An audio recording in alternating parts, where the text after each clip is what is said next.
Master Sergeant Elena Rodriguez stepped out of her dusty pickup truck and surveyed the sprawling military training facility before her. The morning sun cast long shadows across the obstacle courses and firing ranges that would become her new domain. At 42, she carried herself with the quiet confidence of someone who had seen combat in 3 different theaters of war, but, to the casual observer, she looked like any other middle-aged woman reporting for her first day at a new job. The base commander had been cleared during her interview. The 82nd Training Battalion was struggling with discipline issues, particularly among the newer recruits who seemed to think military service was some kind of extended summer camp. What they needed, he explained, was someone who could knock sense into these young soldiers without breaking them completely. Elena's decorated service record in Special Forces, including 2 Bronze Stars and a Purple Heart, made her the obvious choice for the position of senior training instructor. Elena had spent the last 15 years in various special operations units, often as one of the few women in highly classified missions that would never make it into official records. Her specialty was infiltration and psychological operations, skills that required her to blend into civilian populations and read human behavior with surgical precision.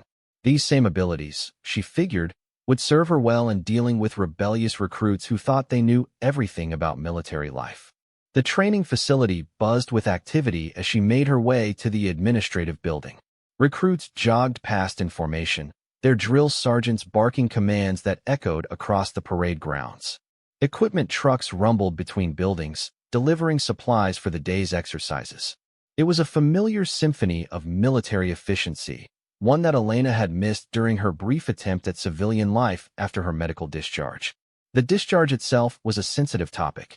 A roadside bomb in Afghanistan had left her with chronic pain in her left leg and a mild traumatic brain injury that occasionally affected her balance. The military doctors had deemed her unfit for active combat duty, a decision that had devastated her at the time. For someone who had dedicated her adult life to serving her country in the most demanding roles possible, being told she could no longer deploy with her unit felt like a death sentence. But Elena was nothing if not adaptable. If she couldn't serve on the front lines anymore, she would find other ways to contribute. Teaching the next generation of soldiers seemed like a natural transition, even if it meant dealing with young recruits who had never heard a shot fired in anger. Her first stop was the office of Colonel Marcus Webb, the battalion commander who had hired her. Webb was a career infantry officer with a reputation for running a tight ship, but even he seemed overwhelmed by the current crop of recruits. As Elena knocked on his door, she could hear raised voices from within. "Come in," Webb called out, his voice strained with frustration.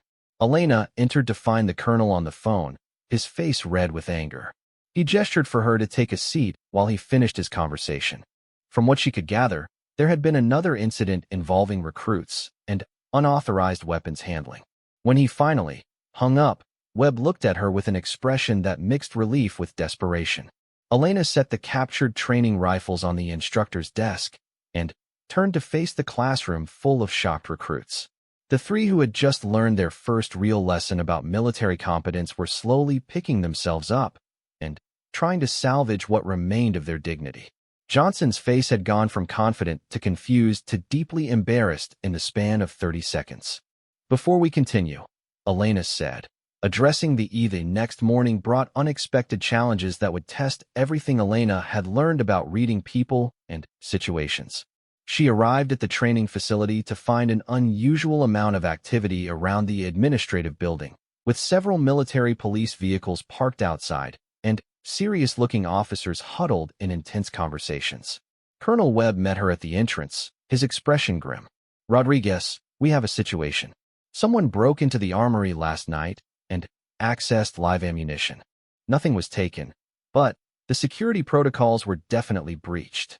Elena felt a familiar tightness in her stomach, the same sensation she used to get before dangerous missions when intelligence reports suggested enemy activity in the area. "Any suspects?" "That's what I wanted to discuss with you. The break-in happened sometime between midnight and 3 a.m., and the only evidence is some amateur attempts to disable the security cameras. Whoever did this knew the layout, but wasn't sophisticated enough to avoid leaving traces." Elena immediately thought of Cooper, whose file had mentioned his technical aptitude and history of rule-breaking. But she kept her suspicions to herself until she had more information. What exactly did they access? Webb led her through the building toward the armory, pointing out the subtle signs of the break-in along the way. They got into the ammunition storage area, but didn't take anything. It's almost like they were just proving they could do it. The MPs think it might be a prank that got out of hand. Elena examined the evidence with the same systematic approach she had used to analyze insurgent activities in Afghanistan. The break-in showed familiarity with the base layout and security procedures, but also demonstrated the kind of impulsive risk-taking that she associated with young people trying to prove themselves. Sir, I'd like to address this with the recruits directly. If it was one of our people, they need to understand the seriousness of what they've done. And if it wasn't, they need to know that this kind of security breach affects everyone. Webb nodded. I was hoping you'd say that. The MPs want to bring in everyone for formal questioning, but I think we might get better results with your approach. You seem to have a knack for getting these kids to reveal their real motivations. Elena spent the morning observing the various recruit training sessions, paying particular attention to behavior patterns and group dynamics. What she saw confirmed her growing understanding of the complex social structures that governed recruit behavior. Johnson had clearly lost some of his influence among his peers after yesterday's demonstration. She watched him during morning physical training, noting how other recruits who had previously followed his lead were now maintaining more distance. Martinez and Cooper remained loyal to their friend, but even they seemed less certain about Johnson's judgment. More concerning was the emergence of new challengers to Johnson's informal leadership. A recruit named Davidson, who had previously stayed in the background, was now making pointed comments about Johnson's failure during the weapons training. Another recruit, Williams, was openly questioning whether Johnson and his friends were really cut out for military service. Elena recognized the pattern from her psychological operations training. When established authority structures are disrupted, there's always a period of instability while new hierarchies form. The question was whether this reorganization would lead to better discipline or just new forms of problematic behavior. Her answer came during the afternoon training session, when Davidson decided to test whether Elena would be as tough on him as she had been on Johnson's group. The session was focused on basic tactical movement, with recruits practicing how to advance across open ground while maintaining cover and communication. Elena was observing from a position where she could see the entire exercise area, taking notes on individual performance and team coordination. Davidson, who was supposed to be providing covering fire for his team's advance, instead abandoned his position and began moving toward Elena's observation point. It was clearly a deliberate challenge, an attempt to see if he could approach the dangerous new instructor without being detected. Elena watched his approach with professional interest. Davidson had decent instincts for using available cover, and he moved with the kind of careful patience that suggested some familiarity with hunting or similar outdoor activities. But he was also making several critical errors that would have gotten him killed in a real combat situation. Most importantly, he was so focused on his target, Elena, that he failed to notice she wasn't alone. Drill Sergeant Patterson was positioned about 30 meters to her left, with a clear view of Davidson's entire approach route. And Johnson, who was supposed to be participating in the main exercise, had spotted Davidson's unauthorized movement and was slowly working his way around to intercept him. Elena made a quick decision about how to handle this developing situation. She could stop Davidson immediately and turn it into another teaching moment, or she could let events play out and see how the recruits handled the situation themselves. Given her goals of developing leadership and judgment among the recruits, she chose the second option.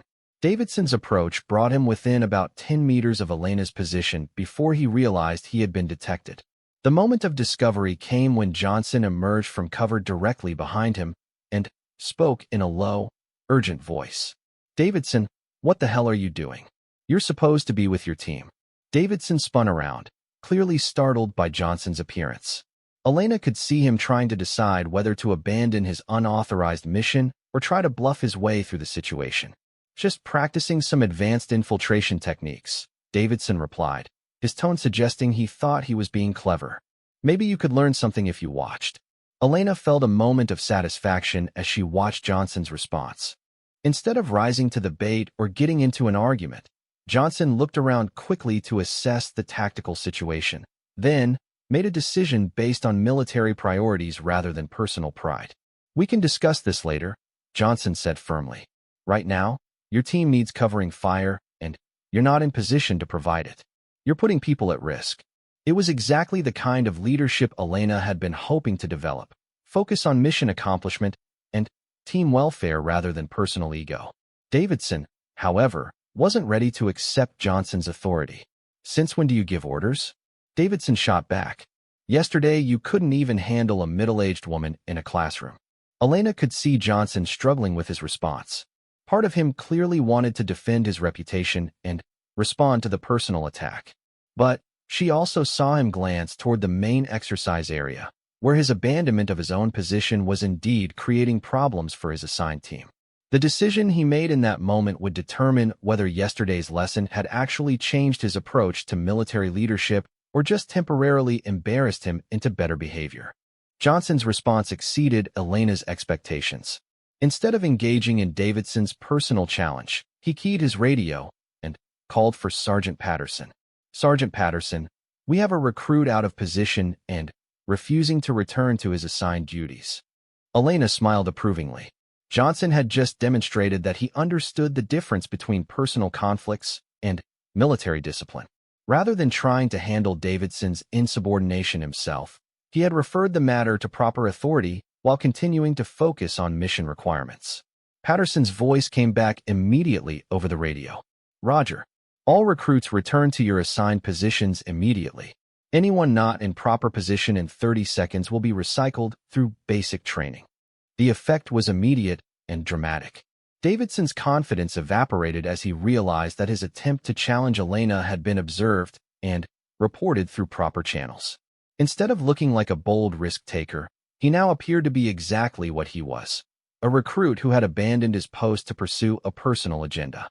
Elena watched as both Davidson and Johnson quickly returned to their assigned positions and resumed their training duties. The entire incident had lasted less than 5 minutes, but it had provided valuable insights into how the recruit leadership structure was evolving. When the exercise concluded, Elena called for an immediate after-action review with all participants. She wanted to address what had happened while the lessons were still fresh in everyone's mind. "Before we dismiss," she announced to the assembled recruits, "we need to discuss some tactical and leadership issues that came up during today's exercise." Elena could see Davidson trying to make himself invisible, while Johnson stood at attention with the kind of nervous alertness that suggested he wasn't sure whether he was about to be praised or punished. "First, let's talk about the tactical situation. Davidson, explain to your classmates why you abandoned your assigned position." Davidson looked around desperately, clearly hoping someone would rescue him from having to answer. When no help came, he attempted to salvage the situation with bravado.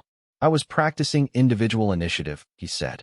"In real combat, soldiers need to be able to adapt and take action without waiting for orders." Elena nodded thoughtfully. "That's actually a valid military concept. Initiative and adaptability are important qualities for soldiers. But there's a difference between tactical initiative and abandoning your responsibilities. Can you explain that difference?" Davidson's expression showed that he hadn't expected Elena to engage with his reasoning rather than simply punishing him. I'm not sure I understand the question. The question is about priorities and consequences. When you left your position to pursue your own objective, what happened to the mission you were assigned to support?" Elena gestured toward the other members of Davidson's team, who were looking increasingly uncomfortable as they realized their teammates' actions had compromised their training exercise. "Ask your teammates how they felt about losing their covering fire because you decided your personal agenda was more important than their safety." One of Davidson's teammates, a quiet recruit named Foster, spoke up reluctantly. "We had to halt our advance because we didn't have Overwatch. If this had been real, we could have gotten pinned down or taken casualties." Elena let that statement hang in the air for a moment before continuing. "So Davidson's initiative actually endangered his teammates and compromised the mission. That's not tactical thinking. That's selfishness disguised as leadership." She turned to address the entire group. "Real military initiative means taking action to support the mission and protect your teammates, even when it means personal risk or sacrifice. It doesn't mean abandoning your responsibilities to pursue personal glory. Elena could see that the lesson was hitting home with most of the recruits, but she wasn't finished. The incident had also revealed something important about Johnson's development as a leader. Now let's talk about the leadership aspects of what happened. Johnson, walk us through your decision-making process when you discovered Davidson out of position. Johnson straightened up, clearly nervous about being put on the spot again. Ma'am, I saw that Davidson had left his post, and that his team's advance had stalled. I knew that was creating a dangerous situation, so I tried to get him back in position. And when he refused to listen to you, I reported it to Sergeant Patterson, because discipline issues are supposed to go through the chain of command. Elena nodded approvingly. Exactly right. You recognized that your priority was mission accomplishment, not personal pride. When Davidson challenged your authority, you didn't get distracted by ego. You focused on getting the problem solved through proper channels. She turned to address Davidson again. That's the kind of leadership you should be learning from. Johnson put the team's welfare ahead of his own reputation, even after you specifically attacked him about yesterday's incident. Davidson's face was flushed with embarrassment as he began to understand how badly he had misjudged the situation. What he had intended as a demonstration of his own capabilities had instead highlighted Johnson's growing maturity as a leader. Elena concluded the review by addressing the broader lessons for all the recruits. Military leadership isn't about being the toughest or the most daring. It's about making decisions that support your mission and protect your people, even when those decisions aren't glamorous or personally satisfying. As the recruits prepared to leave, Elena noticed that the group dynamics had shifted again. Davidson's failed challenge had actually strengthened Johnson's position, but in a different way than his previous popularity. Now his influence seemed to be based on demonstrated competence rather than charisma and rebellion. More importantly, other recruits were beginning to step up and show leadership potential. Foster's willingness to speak up about how Davidson's actions had affected his team showed the kind of moral courage that Elena wanted to encourage. But Elena's satisfaction with the day's progress was about to be complicated by new information about the armory break-in. Patterson approached her after the recruits had been dismissed. Ma'am, the MPs have some new evidence about last night's security breach. They want to brief you before tomorrow's training sessions. Elena followed Patterson to the administrative building, where the military police investigators had set up a temporary command center. The lead investigator, a sharp-eyed sergeant named Williams, gestured for her to join him at a table covered with photographs and evidence bags. Ma'am, we've been analyzing the break-in more carefully, and we think we know who was responsible. The problem is, we don't have enough evidence for formal charges, and we're hoping you might be able to help us understand the motivation. Williams spread out a series of photographs showing the armory's security cameras and access points. Whoever did this knew exactly where the cameras were and how to avoid most of them. But they missed one backup camera that caught them entering the building. Elena studied the grainy security footage, trying to make out details of the figure moving through the darkened hallway. The person was wearing standard military PT gear and moved with the kind of careful precision that suggested military training. The timestamp shows this happened at 0230 hours, Williams continued. And based on the size and movement patterns, we think it was one of the recruits from your battalion. Elena felt a sinking sensation as she realized where this was heading. Do you have any clearer images of the individual? Williams pulled out another photograph, this one showing a profile view of the intruder near the armory door. While the image wasn't crystal clear, there were enough identifying features to make Elena's suspicions concrete. Cooper, the technically gifted recruit with a history of rule-breaking, had apparently decided to test his skills against military security systems. Ma'am, Williams said, watching her reaction carefully. We think you might be able to get better information about this than we could through formal interrogation. These recruits seem to respond to your approach better than traditional discipline methods. Elena considered the situation carefully. If Cooper had indeed broken into the armory, it represented a serious escalation from classroom disruption to actual criminal behavior. But she also recognized an opportunity to address not just Cooper's actions, but the underlying attitudes that had led to them. I'll handle this, she told Williams. But I want to do it in a way that addresses the broader issues we're dealing with in the battalion. Give me 24 hours before you take any formal action." Williams looked uncertain, but Patterson nodded approvingly. "Ma'am, I think that's the right approach. These kids need to understand the consequences of their actions, but they also need a chance to make things right." Elena spent the evening planning her approach to the Cooper situation.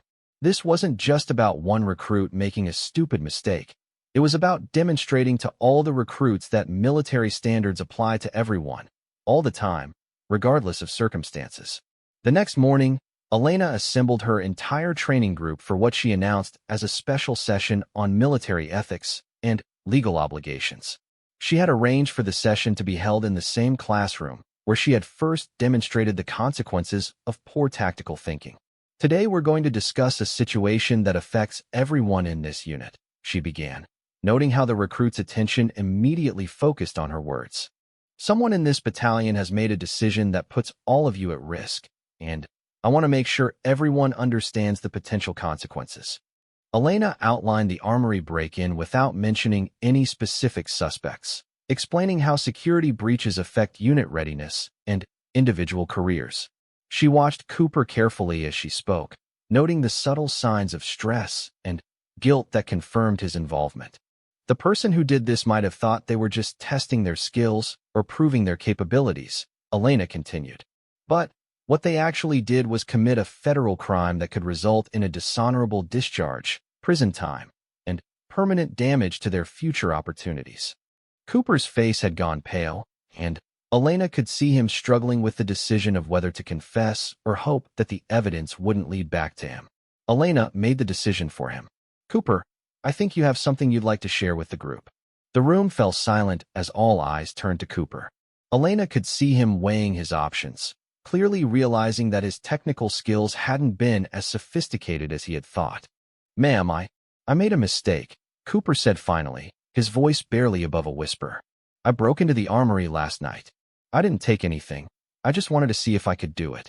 Elena nodded, her expression serious, but not angry. "Thank you for being honest, Cooper. That took courage, and it's the first step toward making this situation right. Now explain to your classmates why you thought this was a good idea." Cooper looked around the room at his fellow recruits, many of whom were staring at him with expressions of shock and disappointment.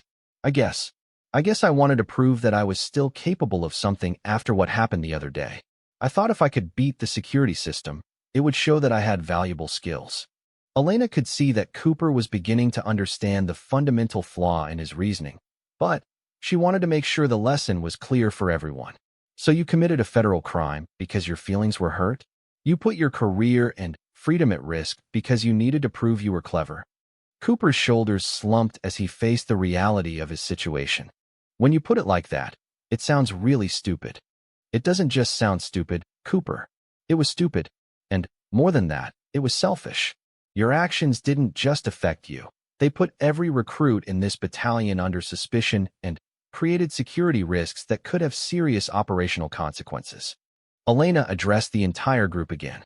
"This is what happens when personal ego becomes more important than military discipline." Cooper made a decision based on his individual feelings rather than his responsibilities as a soldier. The result is that he's now facing potential court-martial charges, and everyone associated with him is under investigation. She turned back to Cooper. "But here's the thing about military service. It's also about redemption and second chances for people who are willing to earn them. Cooper, you have a choice to make right now. You can accept responsibility for your actions and work to rebuild the trust you've broken, or you can make excuses and face the full legal consequences." Cooper straightened up slightly, and Elena could see him trying to salvage whatever remained of his military future. "Ma'am, I want to make this right. What do I need to do?" Elena had been preparing for this moment since her conversation with the MPs. "First, you're going to fully cooperate with the investigation and provide complete details about how you access the armory. Second, you're going to spend the next month on extra duty, helping to improve the security measures you compromised. Third, you're going to demonstrate through your actions that you understand what military discipline actually means." She paused to let her words sink in. "If you can do those things, and If you can prove over the next few months that you're serious about becoming a real soldier instead of just playing games, then I'll recommend that you be retained in the program rather than facing court-martial. Cooper's relief was visible, but Elena wasn't finished with the lesson. But understand this, Cooper, and all of you need to understand this. Military service isn't a game where you get to test your skills against the system for personal entertainment. Every rule, every protocol, every security measure exists for legitimate operational reasons. When you violate those standards, you're not proving your capabilities. You're proving that you can't be trusted with real responsibilities. Elena spent the rest of the session discussing the broader principles of military ethics and the importance of putting mission and unit welfare ahead of personal desires. By the end, she was confident that every recruit in the room understood both the specific lessons about Cooper's mistake and the general principles that would guide their development as soldiers.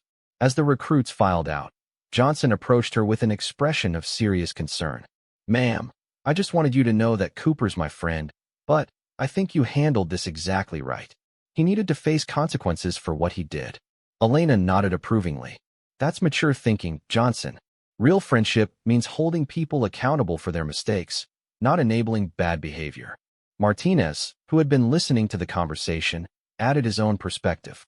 "Ma'am, I think all of us learned something important today. Military service is more serious than we thought when we first got here."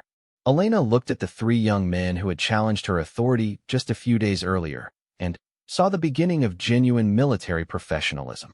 They were starting to understand that being a soldier meant more than just wearing a uniform and carrying weapons. It meant accepting responsibility for their actions and prioritizing their duties over their personal desires. "You're all beginning to understand what right looks like," she told them. "Keep building on that understanding, and you might actually become the kind of soldiers your country needs." As Elena prepared to leave the classroom, she reflected on the dramatic changes that had occurred in just a few days. The recruits who had initially seen military training as an opportunity to show off their individual skills were beginning to grasp the importance of discipline, teamwork, and accountability. There would be more challenges ahead. Changing ingrained attitudes is never a quick or easy process. But Elena was confident that she had established the foundation for real improvement. The recruits now understood that their new instructor wasn't just another obstacle to be overcome or authority figure to be manipulated. She was a professional who demanded excellence and would help them achieve it if they were willing to put in the work. Most importantly, they were beginning to understand that military competence isn't about proving how tough or clever you are. It's about developing the skills, judgment, and character needed to serve something larger than yourself. That understanding, Elena knew, would serve them well whether they remained in the military for a few years or made it their lifelong career. The transformation wasn't complete, but it was well underway. And for Elena, watching these young people discover their potential as soldiers was proving to be just as rewarding as any mission she had accomplished in Special Forces the entire class. "I want everyone to understand what just happened here. Private Johnson, can you explain to your classmates what went wrong with your approach?" Johnson opened his mouth to respond, then closed it again. Elena could see him struggling to process the complete reversal of what he had expected to happen. His friends Martinez and Cooper looked equally bewildered, standing awkwardly near the wall where they had ended up during the brief demonstration. "I'm not sure," Johnson finally admitted, his earlier bravado completely gone. "It all happened so fast." Elena nodded approvingly. "That's actually the first intelligent thing you've said all day. In real combat, things happen fast, and there's no time to figure things out on the fly. That's why we have protocols, and that's why we train until those protocols become automatic responses."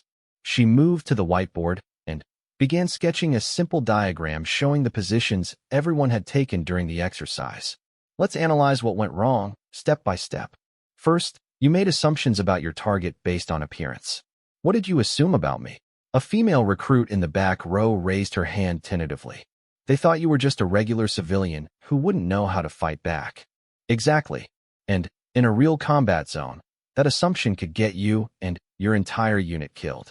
Enemy combatants come in all shapes, sizes, and appearances. Some of the most dangerous people I've encountered in Afghanistan looked like harmless villagers or confuse civilians. Elena turned back to Johnson and his friends. Second mistake. You escalated force without gathering intelligence. Johnson, when I told you I was just reading, what should your next step have been? Johnson was clearly struggling to shift from his aggressive mindset to analytical thinking, but Elena waited patiently for him to work through the problem. I guess, ask more questions. Try to find out what you were doing in the area. Better. In military operations, intelligence gathering is often more valuable than firepower. You had the tactical advantage. I was seated, apparently unarmed, and outnumbered 3-1. Instead of using that advantage to gather information safely, you chose to make threats. What? The question hung in the air as Johnson tried to come up with an answer that didn't make him look completely foolish. Elena could see him beginning to understand that this wasn't just a demonstration of fighting techniques. It was a lesson about military thinking and decision-making. I thought we were supposed to be aggressive, he said finally. Like, show dominance or whatever. Elena shook her head. Aggression without purpose is just violence, and violence without justification is a war crime. In real deployments, the way you just behaved toward me would have resulted in an international incident, a congressional investigation, and probably court-martial proceedings for your entire chain of command. The classroom was completely silent now, and Elena could see that her words were hitting home. These recruits had been treating military training like an action movie, but she was forcing them to confront the real consequences of military decision-making. Third mistake, she continued, you bunched up. Cooper, where were you when I disarmed Johnson? Cooper, who had been trying to make himself invisible since the demonstration ended, cleared his throat nervously. I was right next to Martinez, which meant that when I took down Johnson and Martinez, you had no clear shot and no tactical options. In a real firefight, all three of you would have been casualties because you failed to maintain proper spacing and fields of fire. Elena walked over to where Cooper was standing and gestured for him to return to his position during the exercise. Show me where you were when the engagement started. Reluctantly, Cooper moved to his original position near what they had designated as the exit. Elena nodded approvingly. This was actually good initial positioning. You had the exit covered, and you could provide crossfire if needed. But then, you did something that negated all of that advantage. What was it? Cooper looked around the room helplessly, clearly hoping someone else would provide the answer. When no help came, he shrugged. I don't know. You moved, Elena explained, repositioning him where he had ended up during the brief confrontation. When your team leader decided to get aggressive, you abandoned your assigned position to crowd around the target. That's how 3 people with weapons ended up being neutralized by 1 person with no weapons. She moved to the center of the room and addressed the entire class again. These aren't just technical mistakes. They're failures of military discipline and thinking. And discipline is what keeps people alive in real combat situations. Drill Sergeant Patterson, who had been watching the entire demonstration with growing amazement, stepped forward. Ma'am, if you don't mind me asking, what unit were you with? Elena looked at him thoughtfully. She wasn't supposed to discuss the details of her Special Forces service, but these recruits needed to understand that military competence wasn't something you could fake or bluff your way through. Various units over the years, Sergeant. Most recently, I was with a Joint Special Operations Task Force in Afghanistan. Before that, training missions in South America and Africa.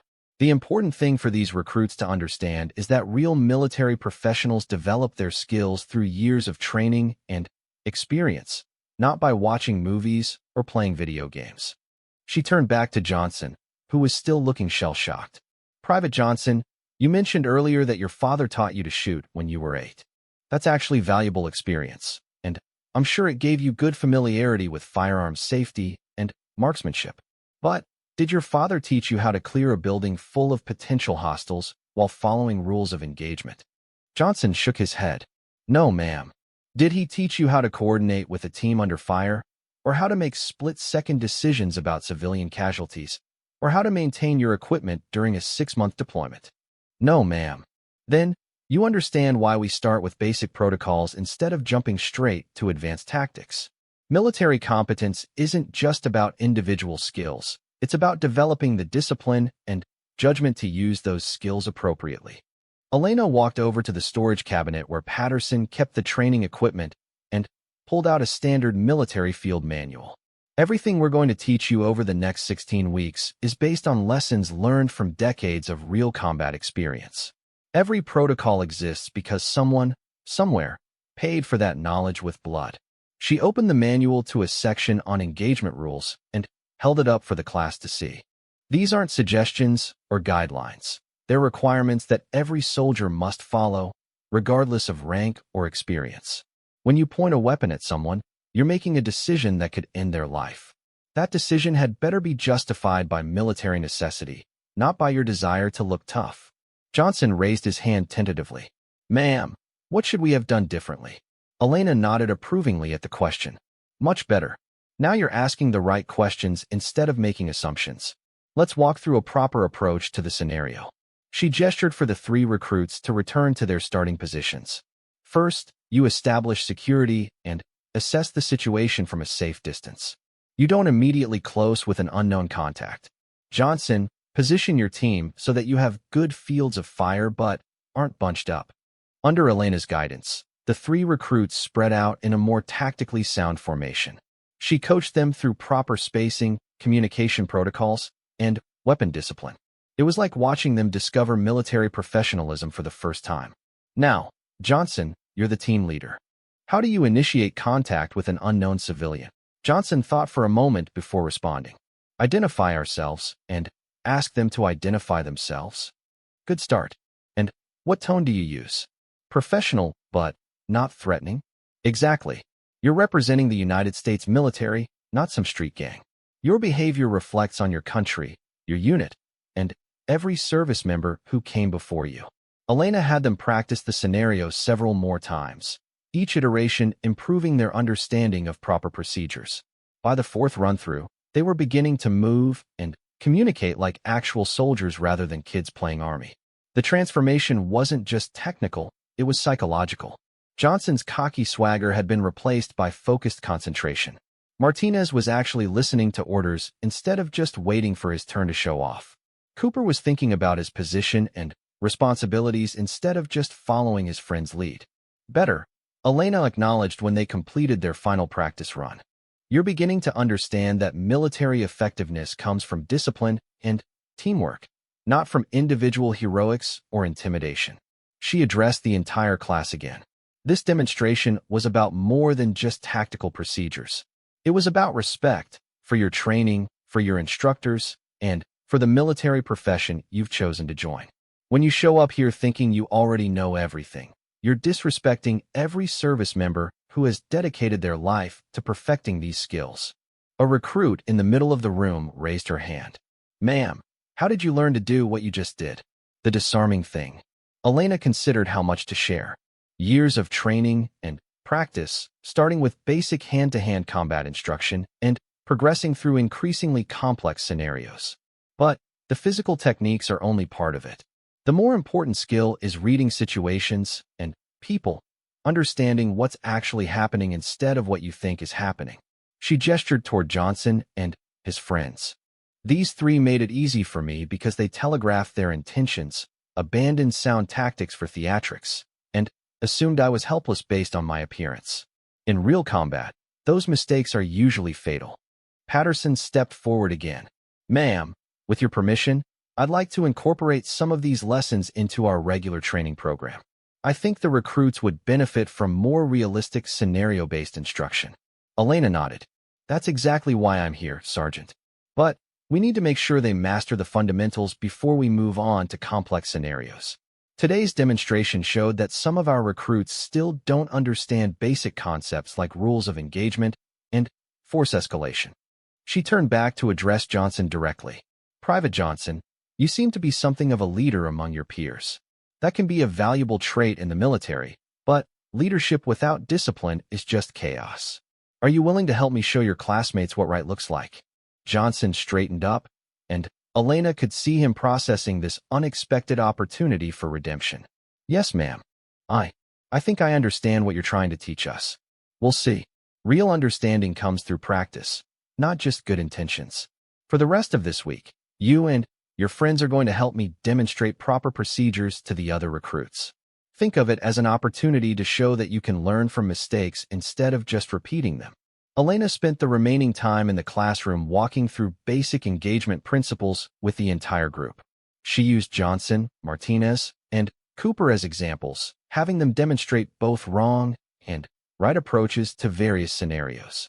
The three recruits, chastened by their earlier experience, threw themselves into the training with new seriousness. By the end of the session, Elena could see a noticeable change in the classroom dynamics. The recruits were asking more thoughtful questions, paying closer attention to details, and treating the instruction as serious professional development rather than entertainment. As the class prepared to leave, Johnson approached Elena hesitantly. "Ma'am, I wanted to apologize for earlier.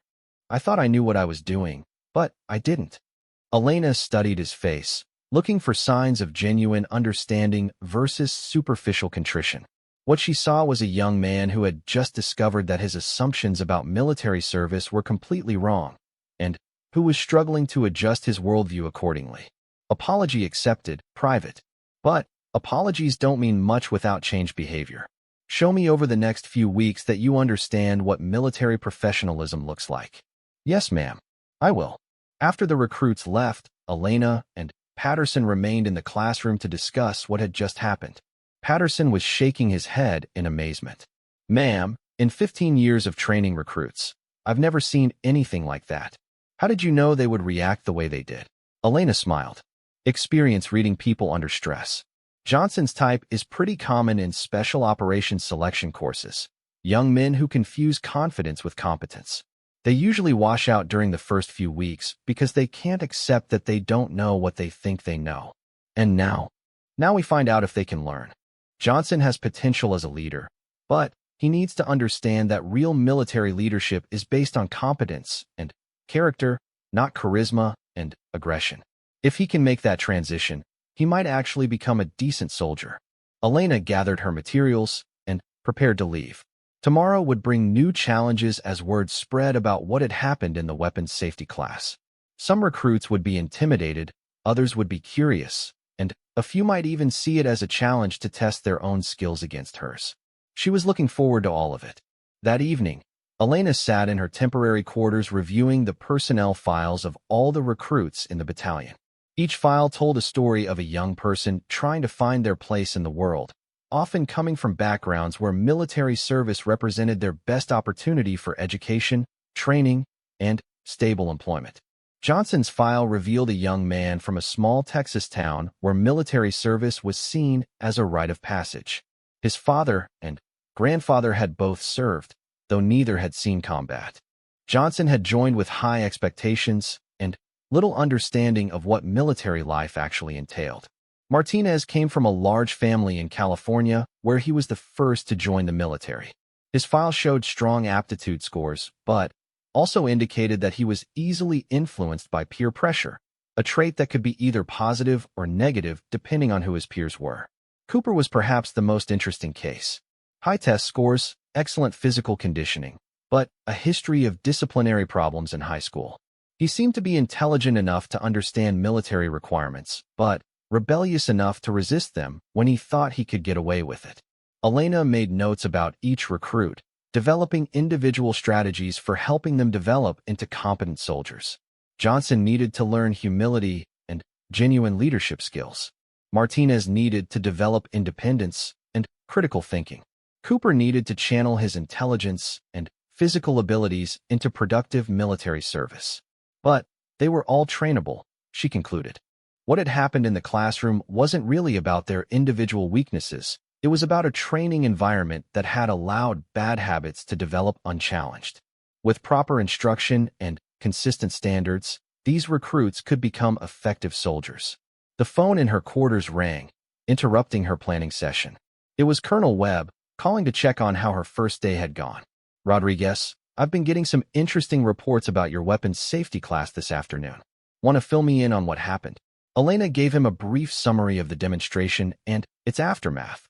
Webb listened without interruption, though she could hear him chuckling at several points in the story. "Outstanding work," he said when she finished. "I think you've just solved several of our discipline problems in one afternoon." Word is already spreading through the battalion about the new instructor who disarmed 3 recruits without breaking a sweat. That was just the opening move, sir. Real change takes time and consistency. These recruits need to understand that military standards apply to everyone, all the time, not just when it's convenient. Agreed. What do you need from me to make this work? Elena had been thinking about that question all evening. I need backing when I enforce standards that previous instructors might have let slide. And I need the authority to design training scenarios that will challenge these recruits' assumptions about what military service entails. You've got it. Anything else? Time, sir. Changing ingrained attitudes doesn't happen overnight. Some of these recruits are going to resist before they accept that they need to change. After ending the call with Colonel Webb, Elena returned to her review of the personnel files. Tomorrow would bring new opportunities to assess the recruits and begin implementing the systematic changes needed to transform their attitude toward military service. She was particularly curious to see how Johnson, Martinez, and Cooper would behave now that they understood she wasn't just another instructor to be manipulated or ignored.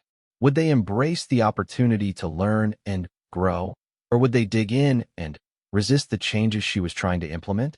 Either way, Elena was confident in her ability to handle whatever challenges they presented.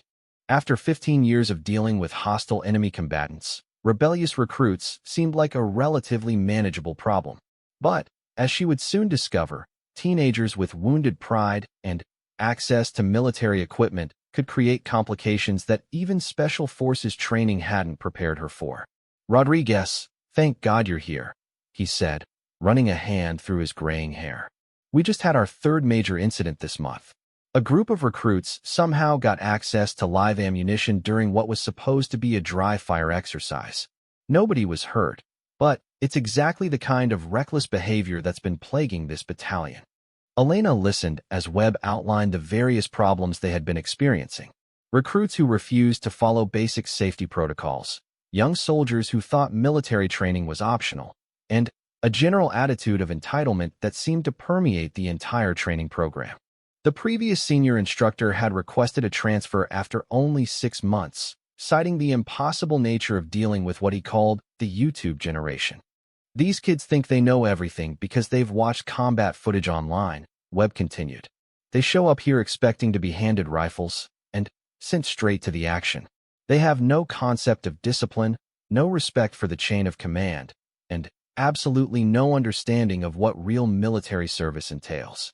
Elena nodded, already forming ideas about how to address these issues. In Special Forces, she had learned that the most effective way to change behavior was to create situations where people discovered the truth about themselves. Rather than lecturing recruits about discipline, she would put them in positions where they had to choose between following orders and facing consequences. I understand the situation, sir, she replied.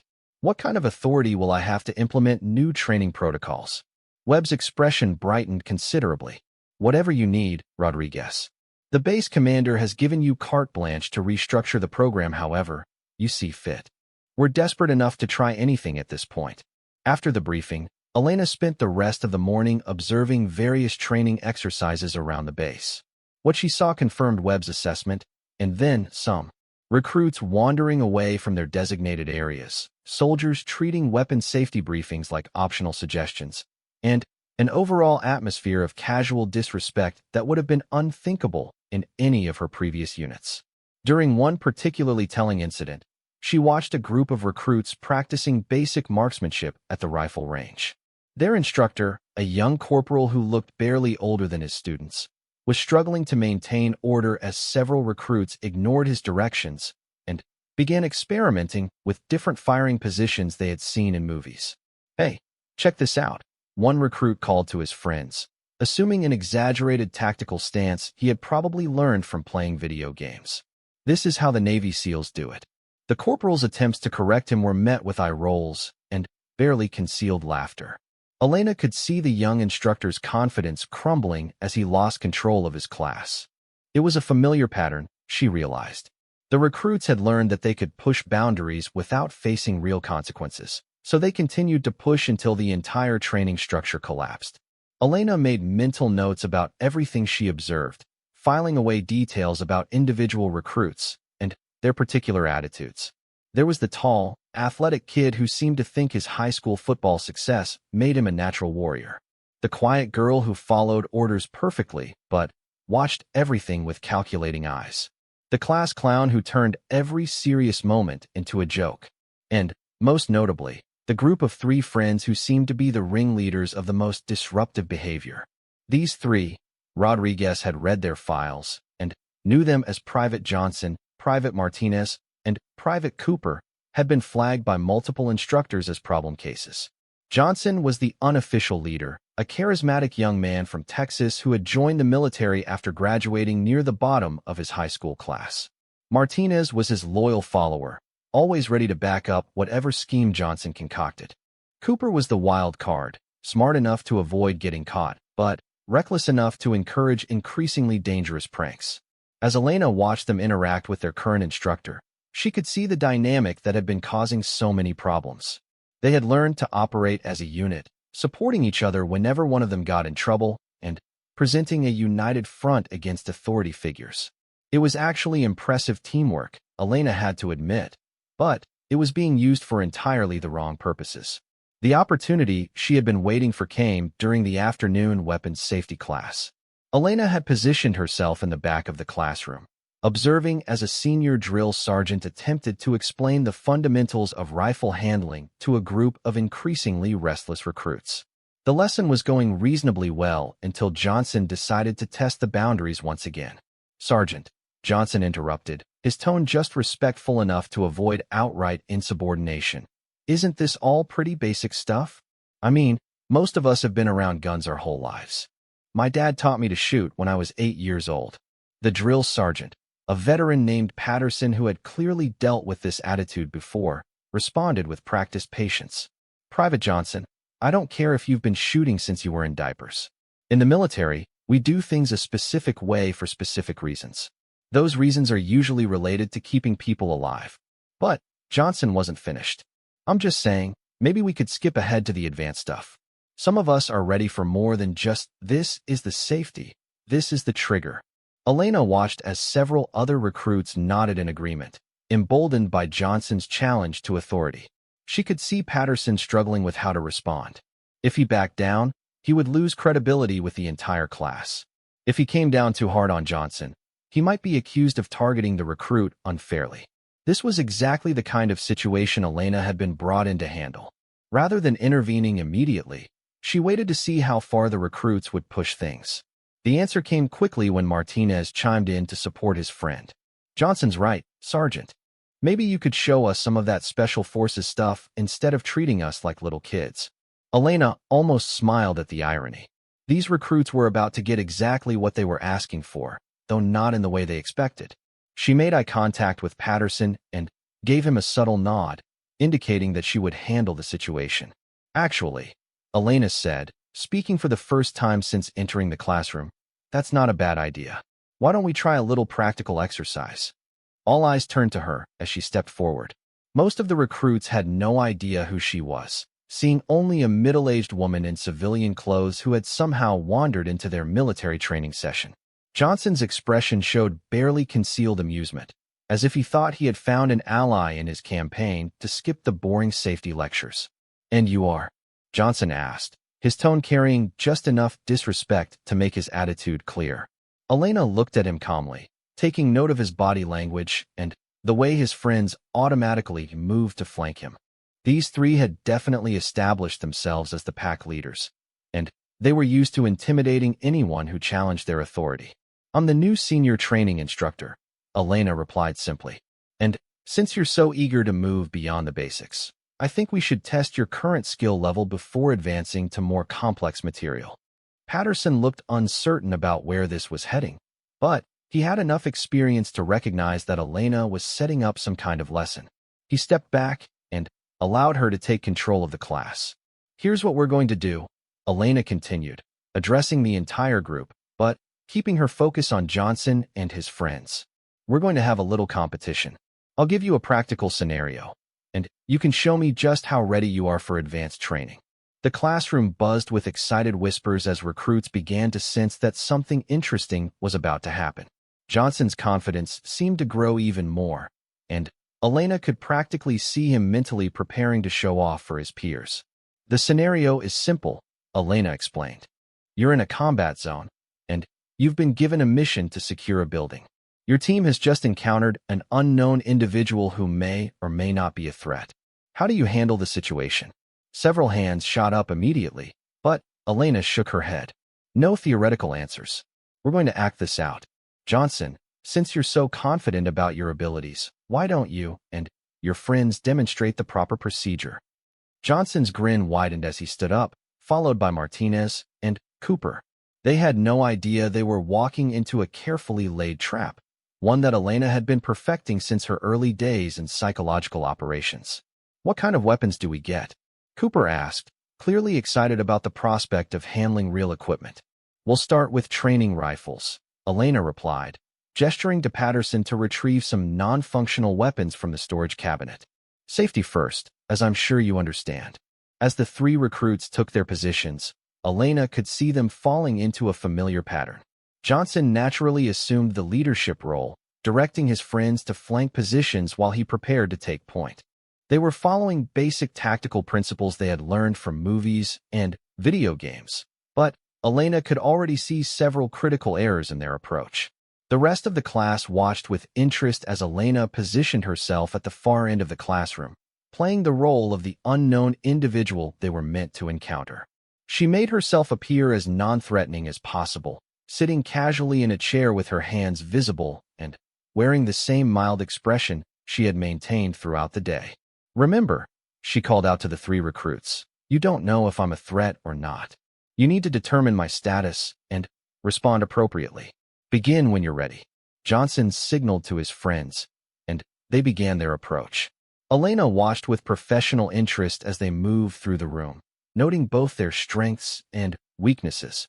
They had decent instincts for spacing and cover, but their communication was sloppy and their weapon discipline was practically non-existent. The critical moment came when they reached her position. Johnson stepped forward, his training rifle pointed in her general direction, while Martinez and Cooper moved to cover the exits. They were clearly trying to look professional, but Elena could see the excitement in their eyes. They thought they were proving their competence to their new instructor. Ma'am, we need you to identify yourself, Johnson announced, his voice carrying what he probably thought was appropriate military authority. Elena looked up at him with the same mild expression she had been wearing all day. I'm just sitting here reading, she replied, holding up an imaginary book. Is there a problem? This was the moment of truth. A properly trained soldier would recognize that the situation required careful de-escalation and information gathering. They would maintain appropriate distance, keep their weapons at the ready but not directly threatening, and follow established protocols for dealing with civilian contacts. Instead, Johnson stepped closer and raised his rifle so that it was pointing directly at Elena's chest. I said identify yourself, he repeated, his voice harder now. We have authorization to search this area. Elena felt a familiar calm settle over her, the same mental state she had entered countless times during real operations where her life depended on reading situations correctly. These recruits had just crossed a line they didn't even realize existed, and they were about to learn a lesson about the difference between playing soldier and being one. Martinez and Cooper, emboldened by their friend's aggressive stance, moved closer as well. They were now surrounding Elena with their weapons trained on her, treating her as a hostile target rather than an unknown civilian. It was exactly the kind of mistake that led to international incidents and court-martial proceedings in real deployments.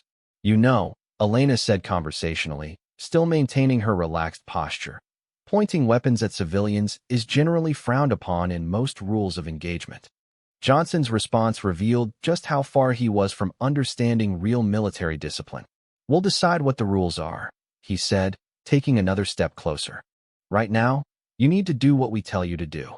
The rest of the class watched in fascination as the confrontation escalated. Some of them were beginning to look uncomfortable, sensing that something was going wrong but not sure what it was. Others seemed excited by the drama, treating it like entertainment rather than a serious training exercise. Elena let the moment stretch out, allowing the three recruits to commit fully to their chosen course of action. In real combat, she would have already neutralized all three of them and been moving to her next objective before they realized what had happened. But this was a teaching moment, and the lesson would be more effective if she let them believe they were in control for a little while longer. I think there might be some confusion about how this scenario is supposed to work, she said finally, her voice still calm, but carrying a subtle change in tone that made several recruits unconsciously straighten up in their seats. Johnson, however, was too caught up in the moment to notice the warning signs. "There's no confusion," he declared. "You're in our area, and you need to comply with our orders." Elena nodded thoughtfully, as if considering his words. "I see. And if I don't comply?" The question hung in the air like a challenge, and Elena could see Johnson's mental wheels turning as he tried to decide how far to push his authority. This was the crucial moment where he would either recognize the line he was approaching or step over it completely. His answer revealed everything about his understanding of military discipline and rules of engagement. "Then, we'll make you comply," he said, adjusting his grip on the training rifle for emphasis. Elena stood up slowly, her movements so casual and non-threatening that none of the three recruits thought to adjust their positions. It was a mistake that would have cost them their lives in a real situation, but here it simply cost them their dignity. What happened next took less than 3 seconds, but to the watching recruits, it seemed to unfold in slow motion. Elena moved with the fluid precision of someone who had performed similar actions under actual combat conditions, where hesitation meant death and perfect execution meant survival. Her first motion disarmed Johnson completely, using a technique that redirected his own momentum against him while simultaneously gaining control of his weapon. Before Martinez or Cooper could react, she had spun Johnson's training rifle around and was holding it with proper military bearing while Johnson himself stumbled backward, completely off balance. Her second motion addressed Martinez, who had begun to swing his own weapon toward her.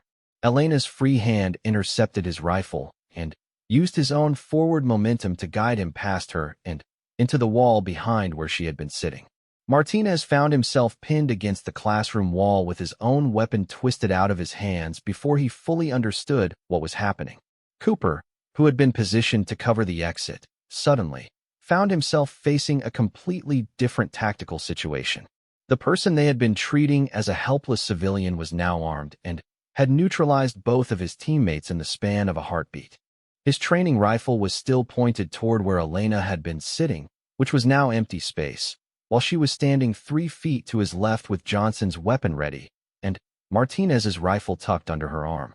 The entire classroom sat in stunned silence as Elena calmly secured both captured weapons and helped Martinez regain his balance. Johnson was still trying to process what had happened to him, looking down at his empty hands as if he couldn't believe his rifle had simply vanished. "Let's pause here for a moment," Elena said, her voice returning to the same conversational tone she had used throughout the exercise. "I think we need to discuss a few important concepts about military engagement protocols."